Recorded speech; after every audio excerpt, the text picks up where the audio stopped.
तो फ्रेंड्स इस वीडियो में आपको बताने वाला हूँ कि कैसे आप एक यूटिलिटी म्यूटेबल पेन ड्राइव बना सकते हैं और उसके थ्रू आप विंडोज 10 या फिर विंडोज 11 का पासवर्ड रीसेट कर सकते हैं और भी उससे आप बहुत से काम कर पाएंगे। लेकिन ये जानने के लिए आप इस वीडियो को पूरा देखिए। तो हेलो फ्रेंड्स, मेरा नाम अंतेंद्र है और आप देख रहे हैं टेक्नो चैट रूम बात काम की।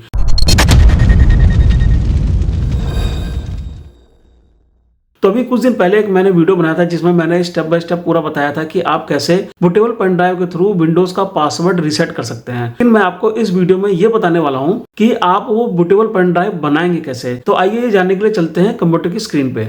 तो हमको एक टूल चाहिए जिसका नाम है रूफेस और इसको आप इसकी ऑफिशियल वेबसाइट से डाउनलोड कीजिएगा। इधर से डाउनलोड मत कीजिएगा। आपको करना क्या है, क्रोम ब्राउजर ओपन करना है और सर्च बार पे जाके टाइप करना है रूफेस और एंटर प्रेस करना है। पहली वेबसाइट पे क्लिक करके इसको ओपन करेंगे तो यहाँ पे आपको ये फाइल मिल जाएगी। यही मैंने डाउनलोड कर रखी है। यहाँ पे ये देखेंगे इसके ऑफिशियल वेबसाइट से डाउनलोड कर रखा है। ये फ्री टूल है। उसके बाद हमको एक ISO फाइल चाहिए जो कि एक्टिव बूट डिस्क की है, क्योंकि ये एक्टिव बूट डिस्क का आपने शायद नाम सुना भी होगा। एक तरह की ये यूटिलिटी है, कंप्यूटर को रिपेयर करने के काम आता है, जिसमें हम कई तरह के काम कर सकते हैं, जैसे कि पार्टीशन को हम रिसाइज कर सकते हैं, पासवर्ड रीसेट कर सकते हैं और भी कई सारे काम कर सकते हैं। तो वही पेन ड्राइव हम यहाँ पे बनाना है। तो आपको ये ISO फाइल चाहिए। अब ये मिलेगी कहाँ? वैसे तो आप समझदार हैं, आपको पता ही है कि ये कहाँ पे मिलेगी, लेकिन अगर आपको ये नहीं मिल पा रही है तो आप मुझे कमेंट कीजिए। तो ये दोनों चीजें आपको चाहिए। उसके बाद आपको एक पेन ड्राइव चाहिए जिसमें कोई डाटा ना हो, क्योंकि अगर उसमें कोई डाटा होगा तो ये टूल करेगा क्या, उसको फॉर्मेट करेगा तो वो डाटा भी लॉस हो जाएगा आपका।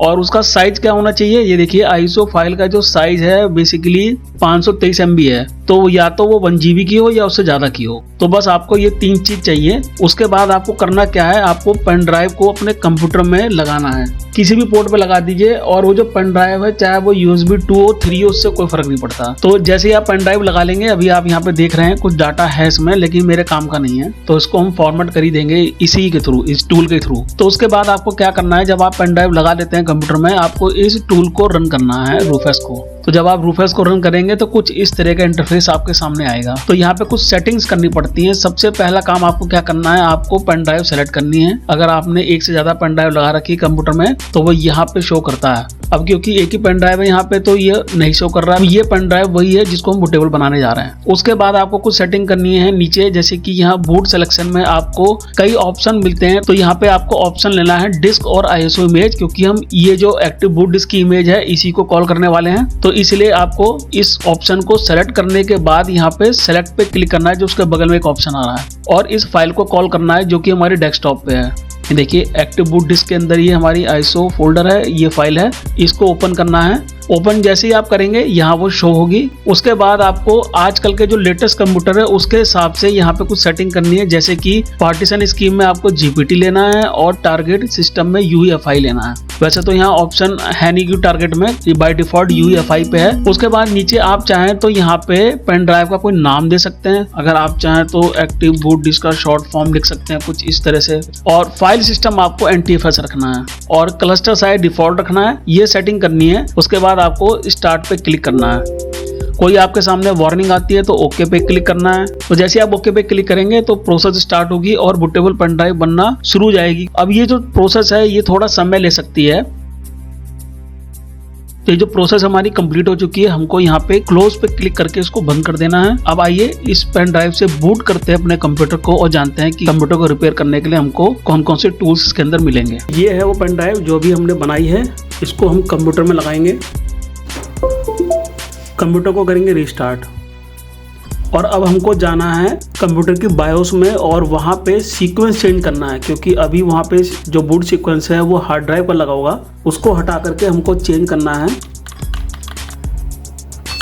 तो अगर आप चाहें तो बूट सीक्वेंस ना चेंज करके बूट मेनू के थ्रू भी आप इस पेन ड्राइव से बूट कर सकते हैं अपने कंप्यूटर को। तो आइए मैं आपको उसी से बूट करके दिखाता हूँ। तो मेरे कंप्यूटर में जो है, यानी कि जो इसका मदरबोर्ड है, इसमें F12 से बूट मेनू ओपन होता है। देखिए बूट मेनू दिखा रहा है। हमको ये जो पेन ड्राइव है हमने जो बनाई है ये UEFI बनाई थी। मैंने आपको सेटिंग में बताया था ना कि UEFI आपको यहाँ पे लेना है। तो इसी पेन ड्राइव को हमको सेलेक्ट करना है। देखिए ये दिखा रहा है जो पेन ड्राइव, इस पे जो हम क्लिक करेंगे ये देखिए कुछ इस तरह से बूट होगा। अब ये हमारा जो कंप्यूटर है ये इस पेन ड्राइव से बूट हो रहा है। तो यहाँ पे थोड़ा समय ले रही है। देखिए बूटिंग की प्रोसेस स्टार्ट हो गई है और हमारा जो कंप्यूटर है वो पेन ड्राइव से बूट हो रहा है। तो अभी आप देख सकते हैं हमारा जो कंप्यूटर है वो बूट हो चुका है पेन ड्राइव से। तो यहाँ पे नीचे आप देखेंगे टास्क बार पे आपको कुछ आइकन्स नजर आ रहे होंगे और जब आप कर्सर उस पर लेके जाएंगे तो वो आपको बताएगा कि कौन सी तो यूटिलिटी ये आइकन है। तो जैसे कि अभी आप देखेंगे एक्टिव डिस्क इमेज है, हमको जाना है एक्टिव पासवर्ड चेंजर में। तो जब आप इस पे क्लिक करते हैं तो यहाँ पे आपके सामने एक मेनू ओपन होगा और यहाँ पे आपको नेक्स्ट पे क्लिक करना है। देखिए नेक्स्ट पे जैसे हमने क्लिक किया, अब हमको इस ऑप्शन को सिलेक्ट रखना है। जो पहला ऑप्शन है search all volume for Microsoft security account manager database Sam, और नेक्स्ट पे क्लिक करना है। अब ये क्या कर रहा है, आपके कंप्यूटर में डाटाबेस को सर्च करेगा और सर्च करने के बाद आपके सामने ला के रखेगा और बताएगा कि इस कंप्यूटर में इतने यूजर्स बने हैं, यूजर्स होंगे उनके नाम भी दिखाएगा। तो अभी तो फिलहाल उसको सी ड्राइव में एक सैम डाटा मिला है और हमको बस नेक्स्ट पे क्लिक करना है। अब ये देखिए इसने सारे यूजर्स यहाँ पे शो कर दिए। आप देखिए एडमिनिस्ट्रेटर का पासवर्ड है, क्रिएटर के नाम से यूजर बना है, गेस्ट के नाम से बना है, एक डिफॉल्ट अकाउंट बना है। तो हमारे यहाँ पे दो इम्पोर्टेंट जो यूजर्स हैं वो हैं क्रिएटर और एडमिनिस्ट्रेटर। तो इनका पासवर्ड हम रीसेट कर सकते हैं। तो जिस भी यूजर का आपको पासवर्ड रीसेट करना है, चेंज करना है, क्योंकि अगर हम इसके थ्रू रीसेट कर देंगे या चेंज कर देंगे तो वो वहाँ पे पासवर्ड मांगेगा ही नहीं, यानी कि विंडो लॉगिन हो जाएगी, डायरेक्ट बाईपास हो जाएगी। तो हमने यूजर सेलेक्ट किया यहाँ पे और नेक्स्ट पे क्लिक किया। अब यहाँ पे देखिए दो ऑप्शन यहाँ पे सेलेक्ट हैं, ऑटोमेटिक पासवर्ड नेवर एक्सपायर और क्लियर दिस यूजर पासवर्ड। अब पासवर्ड नेवर एक्सपायर भी एक बहुत ही इंपॉर्टेंट ऑप्शन है। ज्यादातर विंडो में क्या होता है कि ये भी प्रॉब्लम आती है कि उसका पासवर्ड एक्सपायर हो जाता है, तो वो चीज भी आप इसके थ्रू खत्म कर सकते हैं। यहाँ पे इस बॉक्स को चेक कर लीजिए, सेलेक्ट कर लीजिए। उसके बाद अगर आपको पासवर्ड क्लीन करना है, हटाना है, चेंज करना है, रीसेट करना है, कुछ भी आप बोल सकते हैं। दूसरे वाले ऑप्शन को भी सेलेक्ट कर लीजिए। अप्लाई पे क्लिक करेंगे, देखिए जैसे कि मैंने अप्लाई पे क्लिक किया और यस किया, लिखा गया user attribute has been successfully changed.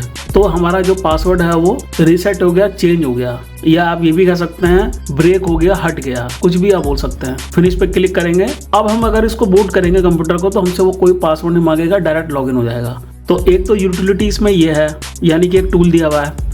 उसके बाद देखिए कुछ पार्टीशन के टूल्स दिए हुए हैं, ये भी बहुत इंपॉर्टेंट टूल्स हैं। एक है इसमें एक्टिव पार्टीशन रिकवरी।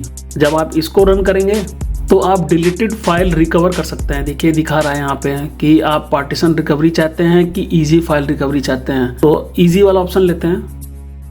तो आप इसको करके देख लीजिएगा। तो फिलहाल कैंसिल कर देना है क्योंकि हमारा वीडियो बहुत बड़ा हो जाएगा। उसके बाद और भी कुछ ऑप्शंस हैं इसमें, कुछ टूल्स दिए हुए हैं जैसे कि डिस्क इमेज। ये डिस्क इमेज के लिए है, इमेज को वेरीफाई करना है। डिस्क क्लोनिंग है, वो भी आप इसी बूटेबल पेन ड्राइव से कर सकते हैं।